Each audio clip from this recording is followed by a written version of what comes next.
Hi guys, welcome back to our YouTube channel.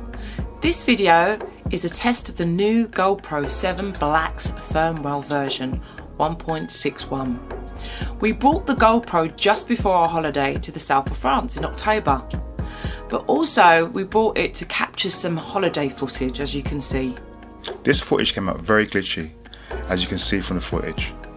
A few weeks ago, GoPro announced a new update fixing both the sideways panning and the low light stabilization. We shot a short test video with the new update. It was raining on the day. As you can see in the video, some rain got on the lens, but we think GoPro has made great strides with this update.